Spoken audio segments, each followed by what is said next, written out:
This program is brought to you by the partners of A Rood Awakening International. Help others find truth. Support A Rood Awakening International today. In the Bible, sometimes the answer we're looking for in the book of Revelation, for example, is not found in the book of Revelation. It's found way back in Daniel or maybe way back in Genesis. The same goes for the human body. The seemingly insurmountable problems you're experiencing in one part may have a very simple solution in another. Dr. Ernst explains how your neurological system, your gut, and what you're exposed to determine everything, because it's the end of the sixth day. The sun is set, and this is Shabbat Night Live.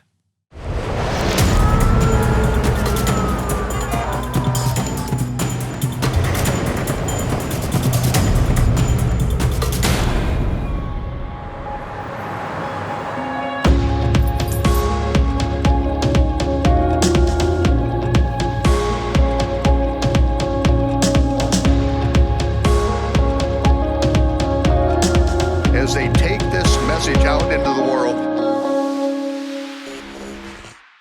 Well, Shabbat Shalom, Torah fans. Welcome to Shabbat Night Live with Michael Rood. I'm your host, Scott Laird, and please welcome my co-host, the Chief Operating Officer of A Rood Awakening International, Ted Clayton. Hi, Scott. Thanks for letting me be here with you. Certainly. Well, you're not only the Chief Operating Officer, you used to be, speaking of health and what we're doing this month on Shabbat Night Live, you were a paramedic and a physician's assistant in your past. That's right, for several years. Matter of fact, I even taught paramedics at the University of South Alabama in Mobile, Alabama for quite a while. Oh, wow. Okay. So you've seen some really bizarre stuff in your day, I'm sure. I tell you, I have.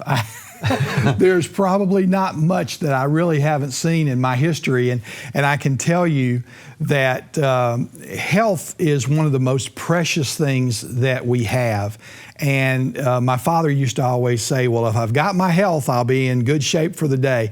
And he meant that. Over above anything else, money, fame, anything else, just having your health is very, very important. Indeed. And I think we mentioned last week that Michael specifically wanted something to do with health because sometimes he doesn't have his health. And right now he's struggling to get it back. Right. And he said, I want you guys to make sure people know that they need to keep their health and use it while they've got it. Absolutely right. Because he'd love to sit here right now and be doing some teachings, but he can't. Absolutely. And folks, I cannot begin to tell you how important Michael thinks these teachings on health is right now. It's for this particular time and moment in time. I know it's not your usual teachings and so forth that you're used to, but please bear with us, and you may actually learn something about your own health, that things that you can do to correct things in your own health to make you a better person all the way around. Indeed, and no one knows that better than Dr. Ernst, and here's a clip of that. Just take a look. You need fuel. It's kind of like, hey, look, I don't like the way my car runs when I accidentally put diesel in it. I just don't like it. It doesn't work. And actually, I destroyed my car by putting diesel in it. Now I have to buy a new car. I tried to, save money. The diesel was cheaper. I'm just making this up. The diesel was $3.99 a gallon and gas was $5 a gallon. So I went with the cheap stuff. But when I put the cheap stuff in my tank that's not designed for it, I destroyed it. Now, the only difference between a car and us is a car cannot self-regenerate and it can't heal. We can, and this is where it gets tough. Well, I don't understand. Can't I eat a little bit of it every so often? It's like saying, can't I have a little bit of heroin just every so often? Like, it's bad. You have to keep your diet biblically designed. And if you do that and you decrease your toxicities and you clean your microbiome out and you fix your spinal interference, self-healing abounds.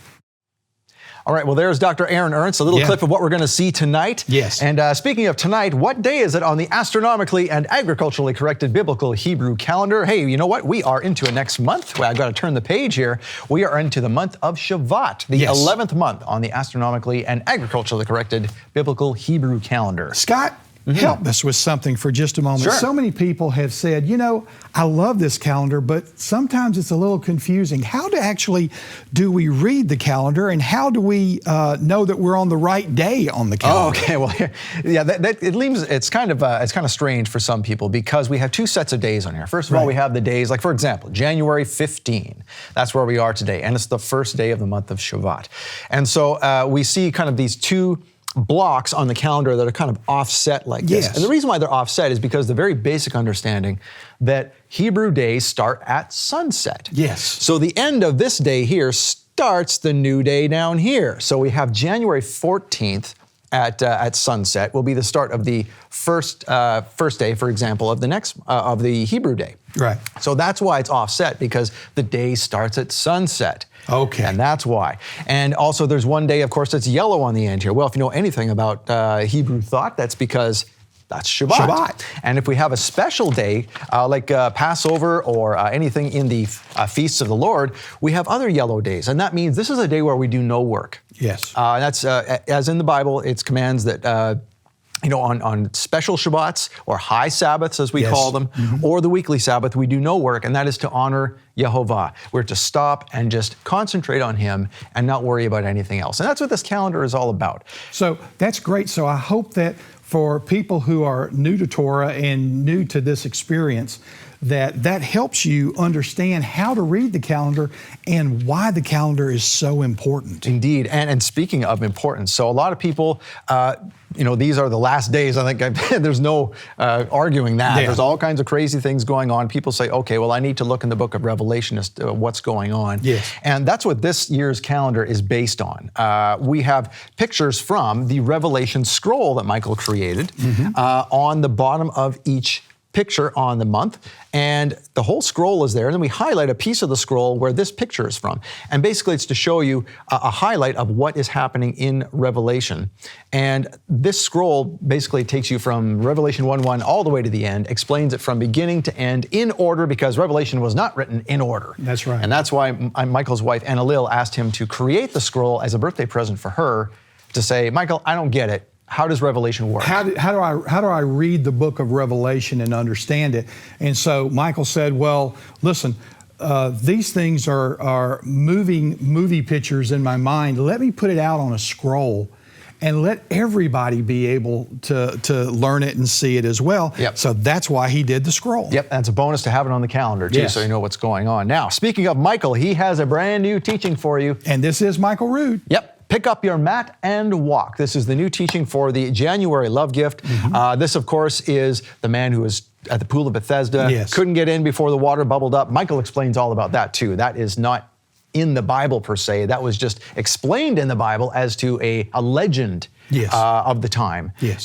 So that is not really what happened, that people just assume that's what happened. Anyway, Michael explains all that. That's why you should get the teaching. That's right. And that's the January Love Gift for a gift of $50. Michael says, you know what? Thank you for supporting this ministry. I want to give you this teaching. It's not on YouTube. It's not anywhere else. It's not even on the app. It's just a gift to you from Michael for donating $50 or more to the ministry. And that is his gift this month. Pick up your mat and walk. Yeah. And talk. If That's right. That's right. And of course, this is all about when Yeshua told the man to pick up the mat and walk, that he was basically putting it in the face of the Pharisees, saying, you can't tell people what to do on the Shabbat. I tell do. people That's what right. to do on the Shabbat. Indeed. Don't make up your own rules and say that it's for God, because it's not. I'll tell you the real deal. And that's what Yeshua came to do, right? He came to just strip away all the junk and get back to the basics. Indeed. And that's what Michael does best in explaining in this teaching. Yep. And also, for a level of $100, what else could they get, Scott? You get a really neat double barrel mezuzah that I've never seen before. So this is really neat. So usually a mezuzah, you place this on the door frame of your house, and in behind there, you've got a little place where you can put in a piece of the Bible, usually from Deuteronomy, about placing the commandments on your doorpost. On your doorframe. And now there's two of them here. The other one is intended so you can do the same type of thing, get a little piece of paper, roll it up in there, and put your family's favorite Bible verse or your favorite prayer or something, and put it in there. And again, place it on your doorframe. That's right. And that's what you get both of these for a donation of $100, you get that. And then for a donation of $300 or more, well, we'll leave that for what is coming next. That's so right. You'll hear about that in the commercial break we're just about to take now. So Ted, thank you for joining us today. Thank you, Scott. All right, so our neurological system, our gut, and what we are exposed to all play a part in how disease develops and reverses. Dr. Ernst explains each and how you can take control and be a more effective witness for the Almighty. Stay tuned.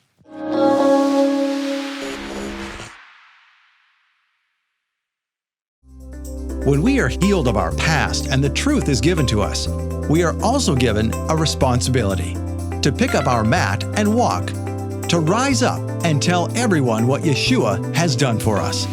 Using the story of the lame man at the pool of Bethesda as a shadow picture of our own salvation, Michael Rood motivates us to stand up, follow Yeshua's commandments, and walk away from man-made religious rules. I know, I'm preaching to the choir, but that's what I'm doing. I love to tell the story. I love to preach to the choir because you are going to sing the song now. I'm going to sing it as long as I can. I'm going to put this out as long as I can, but you take it and you find somebody to teach it to this week. Pick Up Your Mat and Walk is both a challenging and empowering message to take a step of faith, even if we've been spiritually lame our entire lives. But the only way to watch it is to receive it as our gift. Donate a $50 love gift and we'll send you Pick Up Your Mat and Walk on DVD or Blu-ray. Or for a donation of $100, we'll send you the teaching plus a pewter double-chamber mezuzah. Put traditional Torah verses in one side and your family's favorite prayer or verse in the other. Post it on your doorframe as a declaration of your faith. Or as a special offer for a donation of $300, we'll send you Pick Up Your Mat and Walk, the double-chamber mezuzah, plus a pocket-sized traditional Torah scroll written in Hebrew, and a decorative stained glass box with 3 anointing oils, frankincense, myrrh, and rose of Sharon. These gifts are available only in January, and supplies are limited. Make your donation today and receive the $50 gift, the $100 gift, or the $300 gift. Remember, this offer ends January 31st and supplies are limited. Call now to receive your gifts, 888-766-3610, or get your gifts online at monthlylovegift.com.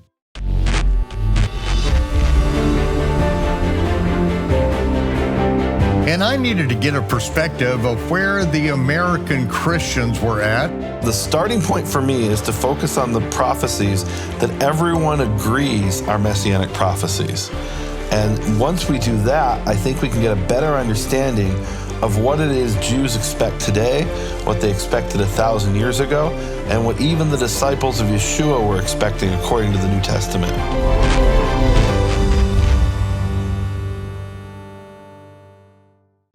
If you like what you see on Shabbat Night Live, you'll love the bonus episodes, now available only on the michaelrood.tv app. These bonus episodes dive deep to give you more serious study, cutting-edge content, and righteous raves you won't find anywhere else. It's Michael Rood Uncut. Sign up now to get the michaelrood.tv app free for 14 days. It's everything Michael Rood, plus all new bonus episodes you won't find anywhere else. Sign up to watch now at michaelrood.tv.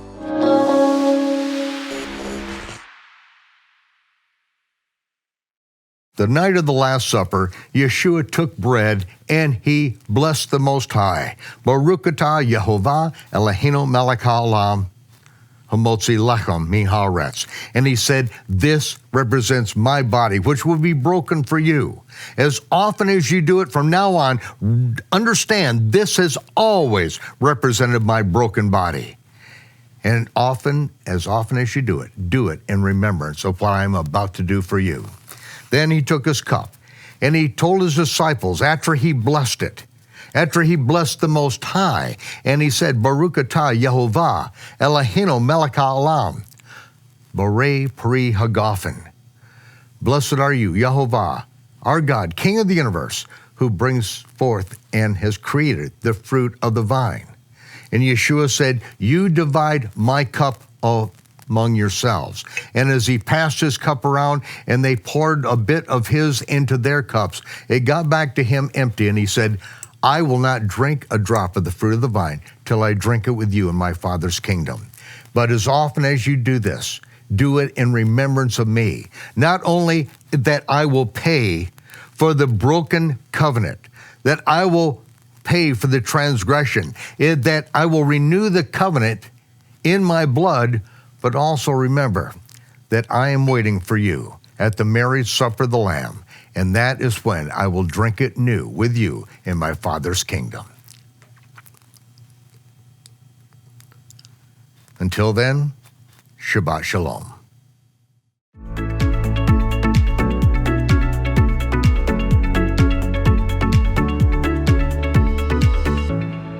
We are fearfully and wonderfully made, but do we really understand just how closely our bodies are modeled to the biblical narrative? One person knows that, and he is our guest today, Please welcome Dr. Ernst. Dr. Aaron, welcome to The Word on Yes, Wellness. thank you. Now, your credentials, there's many letters behind it. You're not just a chiropractor, so I want you to explain all that you have behind you. So, the chiropractic degree is a doctorate in chiropractic. The LMP is a licensed medical practitioner. The DSCP is a degree in basically biblical healing and health coaching, functional medicine, etc. Biblical healing. Okay, Yes. so you are well ingrained in how the Bible works, as how it relates to the Bible, or to the body, that is.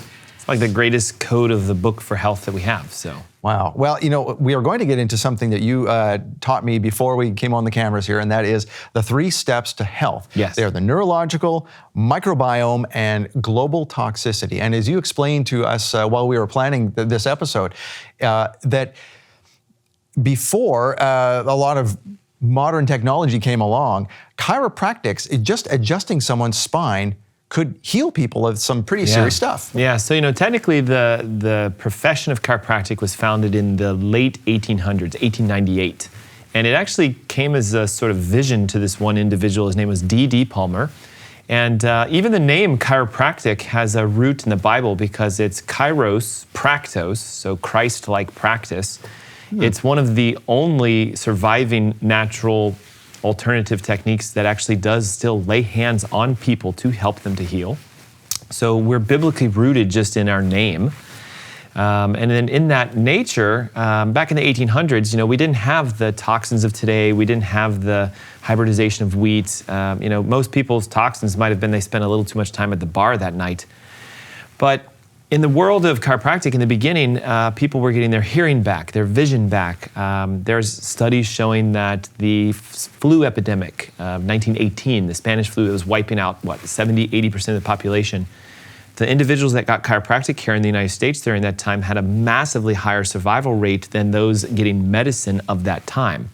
So tuberculosis going away, hearing coming back, vision restored, and our profession fought traditional medicine. So we're some of the only surviving doctors who aren't doctors in the world of self-healing. So maybe some people watching this may not understand that. Somebody can say, how did someone get over TB by getting their back adjusted? Yeah, and how did their hearing come back? Yeah. So if you break it down, it's a simple process of the fact that when we are made, and we're just talking basic science, sperm cell, egg cell come together to become one, just like when you get married. And that one cell turns into 70 trillion cells, they estimate today. So during that process of duplication, the first organ that is formed is not the heart, it's not your liver, it's not your lungs, like a lot of people think. It's actually the brain and spinal cord. So that ball of mass of you turns into this tube, and off that tube grows your organs. So if you think about it, your heart doesn't know how to beat unless the brain tells it how to. You can't breathe unless your brain tells you when and how. So chiropractically, we say, well, if it's the first organ to form, it's the most important, so we need to pay attention to it. Now, your brain is encased 100% in bone, so it's also the only organ that's encased fully in a bony structure, so it must be important under that aspect. And the spinal cord is like a root, almost like an extension of the brain into the body. And the nerves are like wires that connect to the organs to tell them what to do and how to do it. So chiropractically, we say if your spine is out of alignment, or if your skull has pressure or irritation to it, then the signal is not sent properly, and that could create weakness to your immunity, an interference in function. If you can't hear, possibly there's just a nerve compression. So if you reset the nerve, you might be able to hear again. If your immune system is weak and you can't fight off the flu or illnesses, then you get adjusted, the power is turned on, the electrical current is reconnected, and the organs perform their healthy function, which is what they're supposed to do.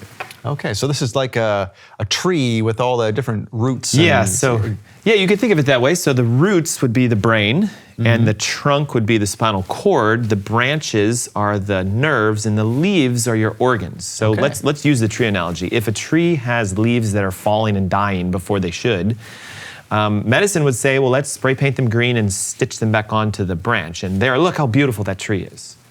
Okay, but we would say something's wrong. Maybe the soil is contaminated, or one of the roots is damaged, or the trunk is interfered somehow. There's an infection, there's an infestation.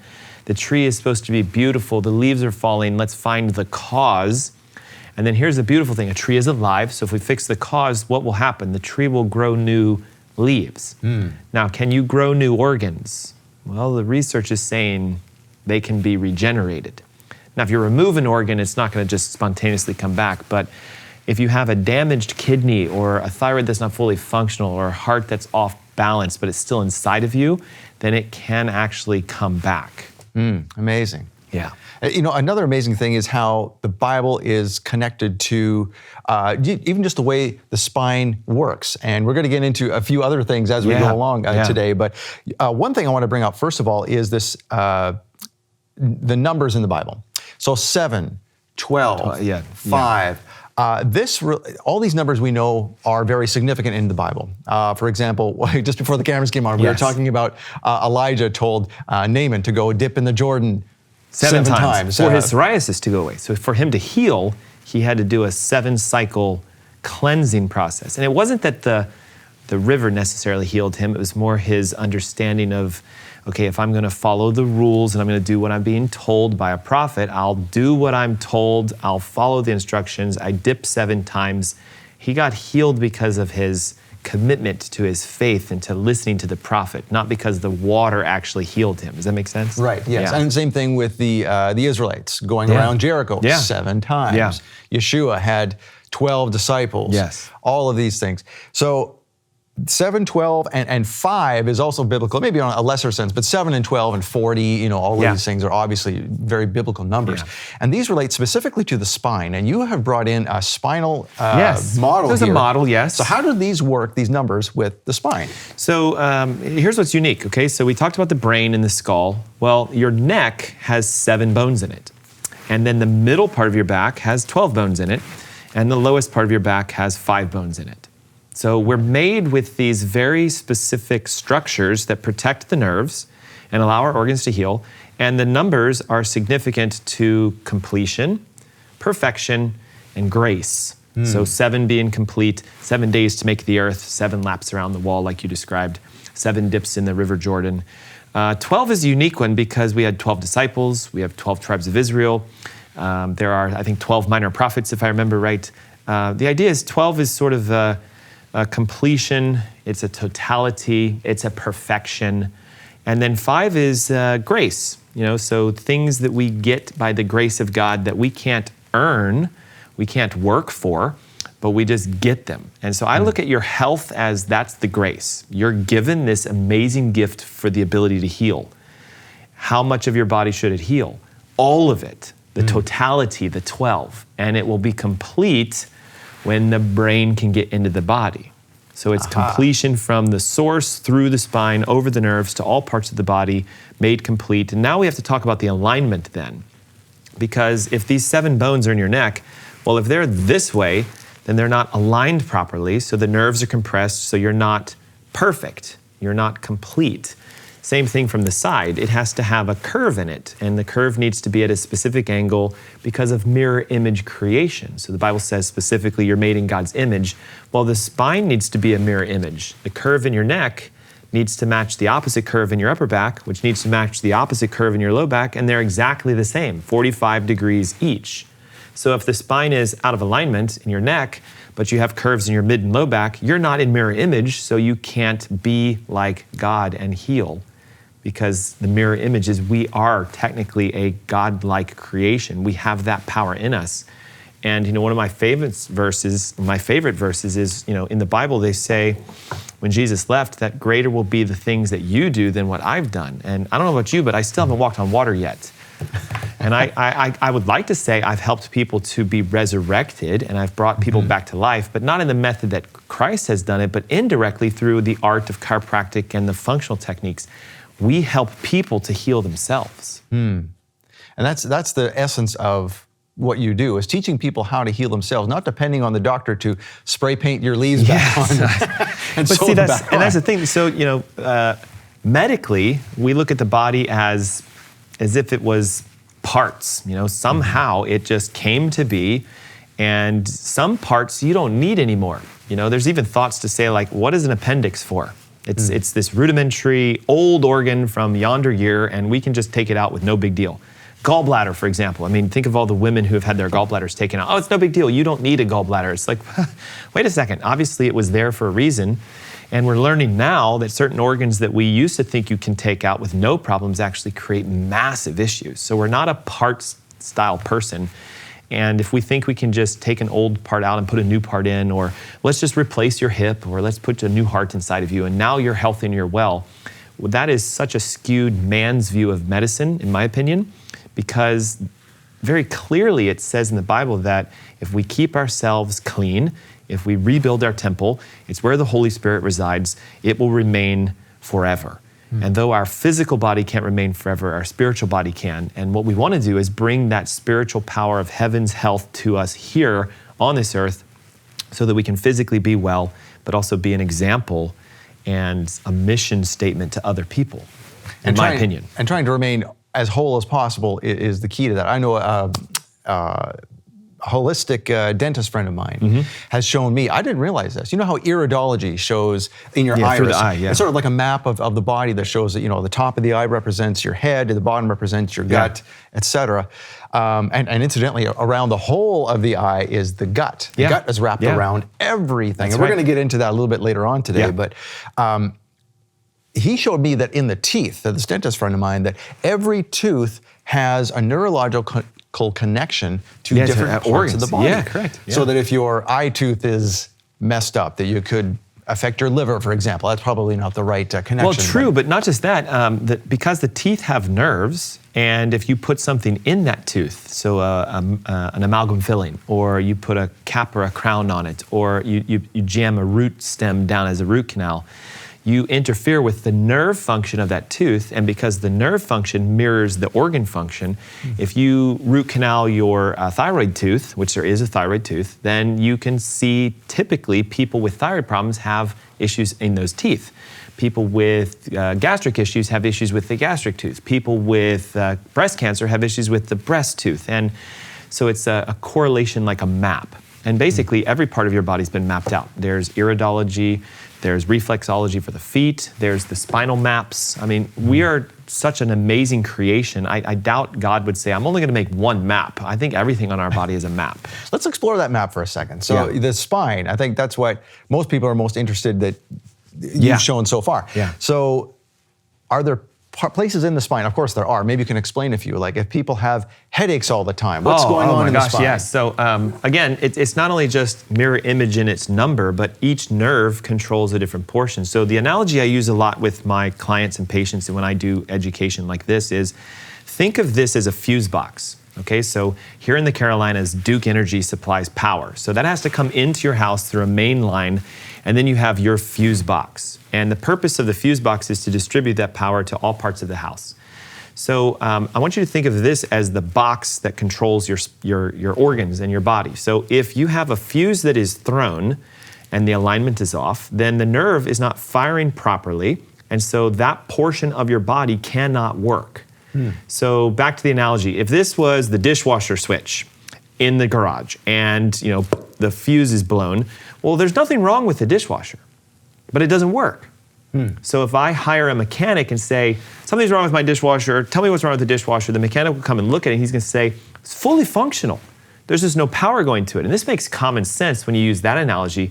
But if I say the reason your heart is not working properly is because the nerve to your heart is not functional, because one of your fuses has been blown, then we start to doubt that, there's no way it can be that simple. Well, it is just that simple. Reset the switch, open the nerve, brain says, there you are, heart, work this way now. And that's the chiropractic philosophy. Every nerve in your body controls portions: sinus, thyroid, heart and lungs, liver, spleen, pancreas, gallbladder, intestines, kidney, reproductive tissues. If there's a part of your body, it has to be controlled by this. Unfortunately, we know it because what happens when you damage it. If I damage the top of the cord, like Christopher Reeves did when he broke his atlas bone falling off a horse, every square inch of his body stopped working. He had to have a pacemaker, He had to have people push insulin so his sugars didn't go through the roof. If I damage it down here, though, let's say I blow a disc in my back and I crush this nerve, well, yes, I'll have sciatica and my toes will be numb, but my organs still work. So it's a map, just like iridology and everything else. The spine will tell you which organs are not working based upon the alignment issues we see in it. So if someone has even something as they think maybe is as very minor, like a heart murmur or something like that, could that be a spinal issue? It is a spinal issue. It has to be a spinal issue because, again, the heart will not know how to murmur unless the brain is sending the wrong signal. So a healthy signal from the brain is a healthy rate, rhythm, pulse, and pressure. A murmur is where we have an issue with not only just rhythms and rates, but also functionality of the actual valves of the heart. So the muscles of the heart are weak, so they can't close the valves properly. So it has to be neurological in that instance. But that would have been in the 1890s. Now today, possibly it's the microbiome, or possibly it's the toxicity that we'll talk about. That could also create the murmur or the heart issue or whatever people are dealing with. But we have a few minutes left. We have two other topics to cover, which we're going to cover in the next segment. But we want to get into that. Where do we start that first of all? So the microbiome, this is the second step to health. And this is what you call the second brain. What is the microbiome and why is it a second brain? Well, your microbiome by definition is your bacterial relationships within your intestines. So do you have a healthy level of bacteria or do you have an unhealthy level? Or are there infections like viruses or parasites or even mold? So the living critters in your gut are called your microbiome. And there's good critters and bad critters. There's good and bad, just like there's good and bad cholesterol.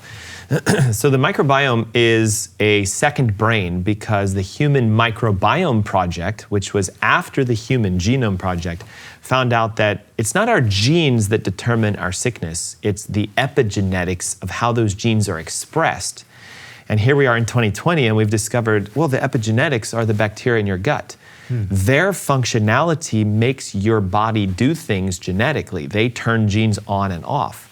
So they're doing studies with diabetic mice and they're changing the microbiome, diabetes gone. They're doing obese mice and doing fecal transplants, changing the bacterial relationship of their colon, obesity gone.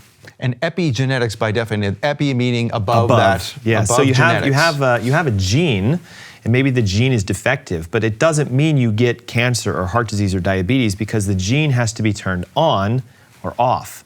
A healthy microbiome, turn the gene off. A healthy spine, turn the gene off. A clean body, gene off. Now, bad gene, bad spine, bad gut, bad toxins, or the gene will express the disease, and medicine will say, well, you're doomed for life and meds for the rest of it. So just like the analogy you use with the spine and the fuse box, this is where you'd want to turn the fuse off. You'd want to turn off the gene by turning on the spine right. and by fixing the microbiome. Now, the other thing with the microbiome is we know that it's also connected to the integrity of the intestine. So there's this common phrase that a lot of functional doctors use called a leaky gut. But the gut leaks when the microbiome is interfered with. And that leak leads to global pandemia in the body because of viruses, bacteria, and toxins getting in the bloodstream that should never be there. The bowels are supposed to keep things tight and bound to the toilet. But if those things, the crud, gets into your blood, then your immune system wreaks havoc going, well, what do I got to do with all this? So if you have to heal from a heart murmur, but you're constantly fighting viruses and bacteria and parasites that are leaking into your blood, your body says, well, the heart can murmur still because this is going to kill us if we don't clean the blood. And if it's constantly leaking, your immune system is diverted to cleaning the blood, and the heart says, well, what about me? And the brain says, not right now. And that's the problem. If we clean the microbiome out, the immune system turns back on, and the brain says, hey, fix the heart now. Fix the bad hip. Get the arthritis out of the hands or the neck, but it won't do it if the microbiome is interfered with. Interesting. Well, we are talking with Dr. Ernst about all things in the body and how it relates to the Bible. And if you're enjoying Dr. Ernst, you can thank yourself because you are our only sponsor on Shabbat Night Live. We have no corporate sponsors. You are it. So if you are enjoying this, if you're getting something out of this, you just wait until the next segment. There's really going to be some things you're going to enjoy there. But it's thanks to you that we can bring Dr. Ernst in. And so we want to encourage you to support Shabbat Night Live, and we're going to give you a couple of minutes to do that.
you for your support of Shabbat Night Live. Before the break, we were talking with our guest, Dr. Ernst, about leaky gut. And can leaky gut come as a result of, during the break, we were talking about stress. Can stress cause that? So yes, stress can cause anything really. I think the key thing for those of you watching is to know there's a good stress, which no one talks about, eustress. What is eustress? It's the stress that you apply to your body that brings about an improvement. The classic example that you're gonna say, oh, I see what you mean, is exercise. Okay, so exercise is stress. You have to physically move your body, and actually they've discovered that when you're working a muscle out, you damage it. You tear it apart, you rip muscle fibers, and if that stress wasn't present, the body would not regrow the muscle tissue to make your muscles bigger and stronger. So we need some stress in our life. Then there's the negative versions of stress, and those categorically are broken down into 3 subtypes. You have chemical, you have physical, and then you have the mental and emotional stress. Now, of the 3 of them, the easiest to fix is physical and chemical. The emotional stresses, sometimes that requires you to get right with yourself or possibly get closer to God and have revelation as to why are you feeling the way you feel and why did that hurt you as much as it hurt you and why does it really matter? That's hard but doable. Physical stresses, slips, falls, bumps, bruises, car accidents, bangs. Chemical stress, diet, food, beverages, drugs, both kind, if you know what I'm talking about. So stress is definitely gonna be a big play in our ability to heal. And stress can cause damage to your spine. It can cause damage to the microbiome. But mostly the microbiome stressors are the emotional and the more chemical based. So, they talk about this idea that you have a gut feeling. Go with your gut. What they talk about is actually, that is a hormonal reaction that takes place in the intestines. New research is suggesting serotonin, epinephrine, norepinephrine, and dopamine are not actually made in the brain. They're made in your second brain. And so all those healthy hormones we need to feel elated and happy and rewardful are produced in the intestines, and they travel up through the enteric nerve system. It's the vagal parasympathetic systems. So here comes the spine again. The nerves are traveling up with all those healthy hormones to the brain, but if your spine is out of alignment, then it won't get into the brain. And so we have depression, anxiety, worry, regret, doubt. And medically they say, well, just pop a pill and it'll make you feel better. Well, you still have to swallow it, and it still has to get into your intestines, and it still has to be absorbed, and it still has to get up into your brain. So what we would say is we need to identify the stress. And the thing today is most people have all 3 and sometimes even more. So it's a challenge, but you can test for them. You can test the spine for stress with simple things like X-rays or MRIs or CTs. You can check the microbiome by doing urine profiles and sometimes even stool analysis and things to that effect. So if we find the stress and we know what kind it is, then we can develop treatment programs and counseling programs and coaching programs to say, well, here's what you need to deal with. Go fix this. And what you'll often see is things improve, their health improves, and that's a part of the self-healing concept. You ever have someone come in and they feel they're just like this, they're just all tensed up. And do you ever take one look at them and go, your problem is not physical or emotional or your food or anything. Are you right with God? Yeah, so no, you're absolutely correct. And that's the hardest part for a lot of us to recognize, because I think so many of us will say, well, the reason I'm so tired is because and they use external environmental aspects, work, stress at home, and they use them as excuses as to why they don't have to change their life. So they'll say, well, I'm this way because I had a bad night and my boss yelled at me. Well, I had a bad night and my boss yelled at me and I'm not that way. Or my wife and I got in an argument and that's why I'm so tense. Well, I got in an argument with my wife and I'm actually quite relaxed. So I don't understand. It doesn't work that way. So yes, we have to come to the realization that we are in control of our environment. We're in control of our response to the environment, and we're actually in control of our health. Whereas unfortunately, we're being told and programmed by conventional medicine, oh, no, you have no control over your health. It's your family history, it's your genes. Your diet doesn't really matter. I mean, eat well, but you can go off diet if you want. There's no connections between sugar and cancer and heart disease and diabetes, when in fact there is. I find it funny that a term we used in the last segment, epigenetics, above. Yeah. We need to be looking for all things in our health above. Well, it goes that Up way to because God, right? honestly, the highest thing we can go to is God. And Yeah. you know, when we look at it from the aspect of He is the author and creator of everything, well, He made stress. So if we always look at stress as something bad, then you have to say, well, then something God made is bad, which would violate the whole principle. So like I have this struggle that people say medically, well, the sun causes cancer. I'm like, it's not possible. It's just not. It's a God-made entity, energy, light, and nothing God makes can make something bad. Nothing God does can be incorrect. So how can the sun cause cancer?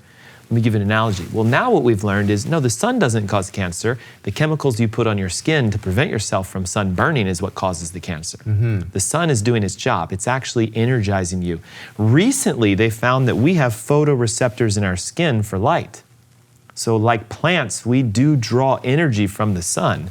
So if I slather myself with all these chemicals so I don't burn, then the chemicals get absorbed in, they affect the microbiome, they increase our toxicity. That's a stress, and then our body loses the ability to heal. So then we end up with skin cancer, not because we were in the sun too much, but because we actually chemically toxified our body, we destroyed our microbiome. And wherever the cancer is usually where the nerve stress is. So if it's on your face, it's usually cervical. If it's in your gut, it's your lower back. If it's in your breast, it's because of your mid-back. Because again, it's a map, and it shows us where are you healing or where are you not. Interesting. You know, another piece of that skin cancer puzzle is what you eat. If you destroy the food, the microbiome, your body is not prepared to deal with the sun's rays, to convert it to do its job and all that type of thing. And if we have time, I want to talk about diet real quick. Because everybody always says, like, well, what am I supposed to eat? Well, the Bible clearly says that human beings are designed to eat fruit that has seeds, plants that have seeds, and that's pretty much it. Now, this was before the fall, though, so of course, you know, actually before the fall, there was actually, you're just supposed to eat fruit of the trees. Yeah, Genesis 1:29. So that's it, so just fruit. There was no talk of hunting or fishing or anything. Because everything was provided and all the trees provided all the food that Adam and Eve needed, and trees typically produce fruit. Apples and mangoes and kiwis and papayas and all this kind of stuff. Pine trees. Pine trees, nuts, yes, pine nuts, which is a fruit of that. So now we had the fall of man. It still didn't say eat meat. It said now you must eat of the toils of the land. So meat doesn't come off of a stalk that you plant. That's an animal. It even says the animals are supposed to eat the fruits and the trees and the vegetables and things like that. So it wasn't until the flood and Noah that we started to eat meat. And I don't know that it actually clearly says, maybe it does, that we're supposed to eat meat, but I think, this is my personal interpretation, the only reason we ate meat was the earth was completely void and there were no plants to produce fruits. And so meat was like a substitute temporarily for us to get through until the earth could reproduce the plants and the fruits and the seeds that we should be eating. I'm not saying don't eat meat, because we talked about that, like that so many people misget and misunderstand the idea of vegetarianism, veganism. I think the base, the bulk, the 80% of our diet should be plant-sourced. So plant proteins, plant fats, plant carbohydrates. Then we can say, okay, the next 20% is, you know, animal-based, clean animal-based products. And that's where we can then talk about, okay, well, what's the difference between the beef I buy at Bilo versus the beef I buy at Whole Foods, or an organic.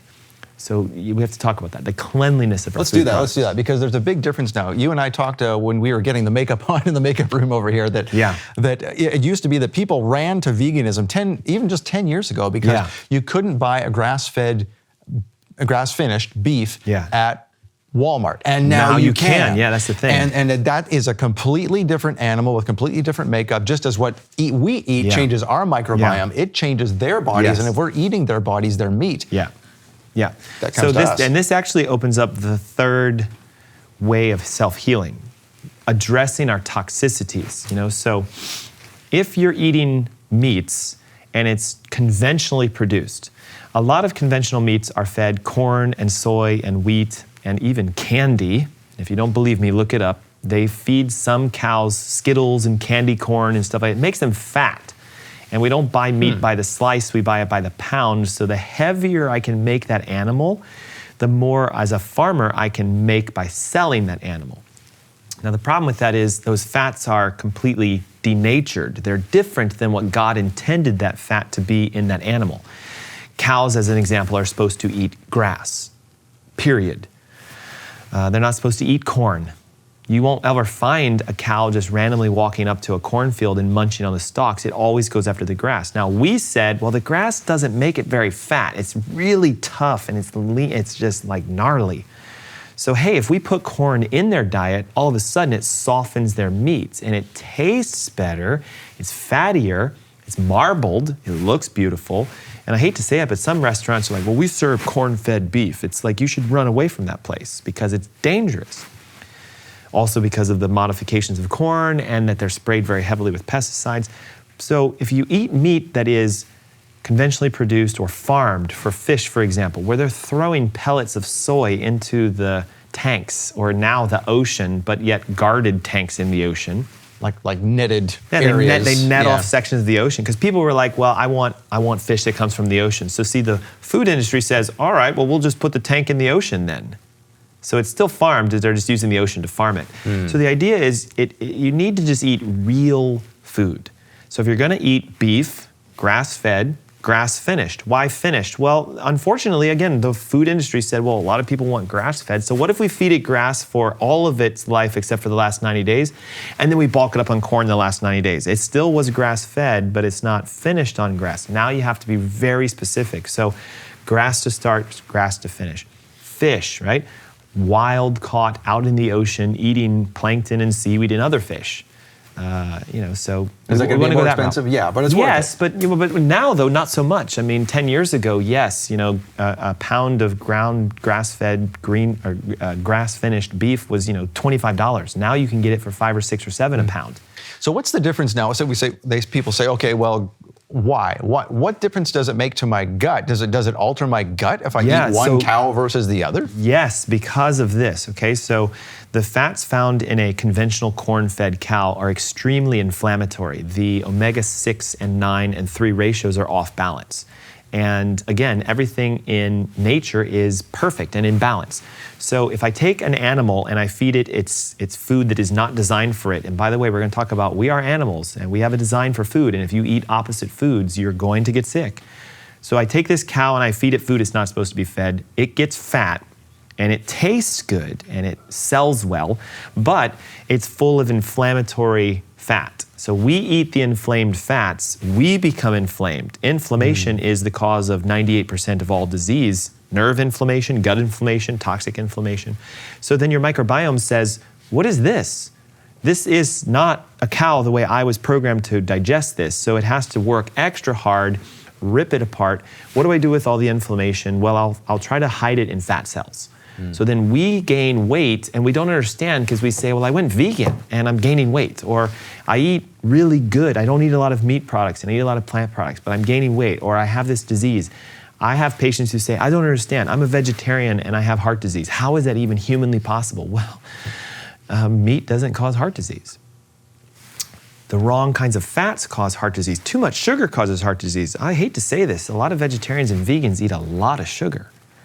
So we got to watch out for sugar, not fat. We have to keep ourselves eating foods that are low in carbohydrates, moderately low in protein, but really high in healthy fats, because those heal the body. We're made of fat. Our cells are made of fat. If we don't eat what we're made of, we can't repair ourselves. So when people say, well, how am I supposed to eat a lot of fat if I like vegetarian foods? Well, that's easy. Plant Avocados, fats. right? I mean, there's for one.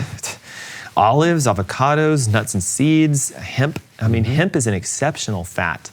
There's hemp seed oils. There's even chia and chia seed oils, flax and flax seed oils. But you know what they'll say is, I don't like the way it tastes. Well, get over it. Your body you need fuel. It's kind of like, hey, look, I don't like the way my car runs when I accidentally put diesel in it. I just don't like it. It doesn't work. And actually, I destroyed my car by putting diesel in it. Now I have to buy a new car. I tried to save money. The diesel was cheaper. I'm just making this up. The diesel was $3.99 a gallon and gas was $5 a gallon. So I went with the cheap stuff. But when I put the cheap stuff in my tank that's not designed for it, I destroyed it. Now, the only difference between a car and us is a car cannot self-regenerate and it can't heal. We can, and this is where it gets tough. Well, I don't understand. Can't I eat a little bit of it every so often? It's like saying, can't I have a little bit of heroin just every so often? Like, it's bad. You have to keep your diet biblically designed. And if you do that and you decrease your toxicities and you clean your microbiome out and you fix your spinal interference, self-healing abounds. And the issue that I have with the way we're approaching health today is you go to a medical doctor because you have high blood pressure, cholesterol, or diabetes, and you say, I want help. They give you medications which only aggravate these 3 pillars that I'm talking about, these 3 steps to health. All medications are toxic no matter what it is. But what about over-the-counter, Tylenol, aspirin, Advil? That's safe. A 4-year-old could buy it if they want to. Well, take the whole bottle today and what happens? You're gonna be sitting next to Jesus soon and he's gonna say, why did you do that? Like, I don't understand why you just swallowed 40 aspirin at once. They're very toxic, they're very dangerous, and even though they're over-the-counter, they still cause problems. Prescriptions are even worse because they have to be regulated. So if you take a pill to get well, you're actually making yourself sick because you're making yourself more toxic. Medications destroy your microbiome, they punch holes in your intestines, and they shut your nerve tissues off. So we only manage disease, we don't reverse it. So really, when we're taking medications, it's affecting everything we've talked about so far, about the global toxicity of your body, your microbiome, your neurological pathways, everything. So the challenge I have today is people take medications because they want to feel well. They eat what they're told is a good diet, high in grains, which is not good, mostly because grains have been genetically modified. So we as human beings say, well, we want the wheat to be better. We want more kernels per stalk. So we hybridized and genetically modified foods to make them our way, not God's way. So here you eat this piece of bread as a whole grain bagel, and you have your low-fat cream cheese or whatever, your oatmeal with low-fat milk. All of that is like poison to the human body because that's not food. I hate to say it. Pizza is not food.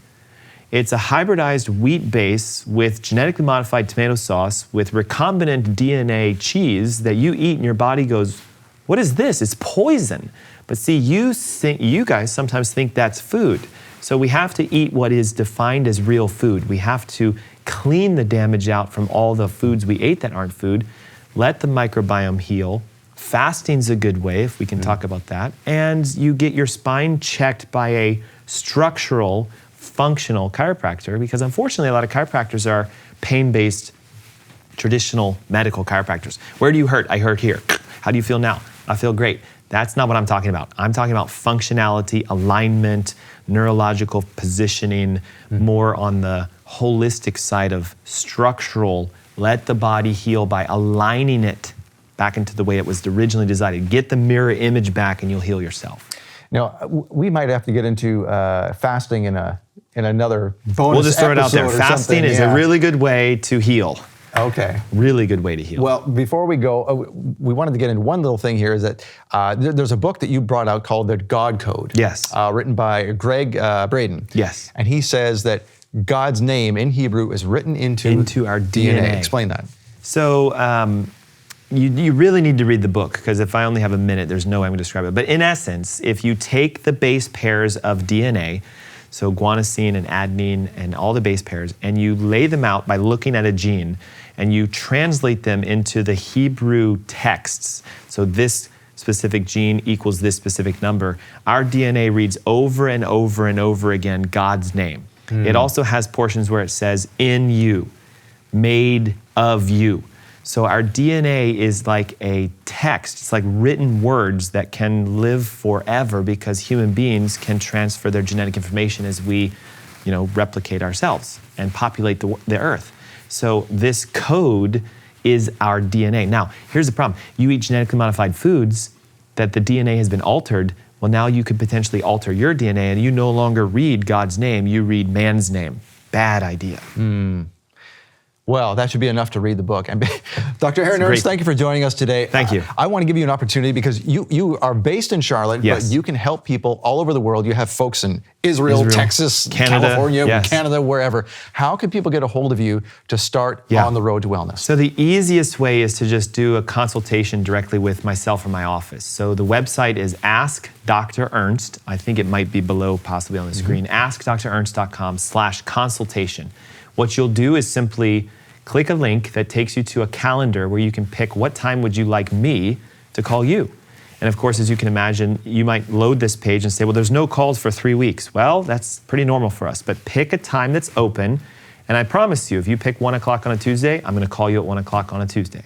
And that is how we can engage in a conversation of what should you do next. All right, excellent. Thank you. It's been a pleasure. Thank you very much Absolutely. for being with us today. Thank you. And thank you for being with us on Shabbat Night Live for the Word on Wellness. And we hope you join us again next time. Until then, Shabbat Shalom and Shavuot Tov. Shalom, Torah fans. Give this video a thumbs up and share it with a friend. Tap the subscription button and the bell icon. And I promise to update weekly with in-depth biblical research. Be sure to download the new MichaelRood.tv app for both mobile and home devices for even more commercial-free content.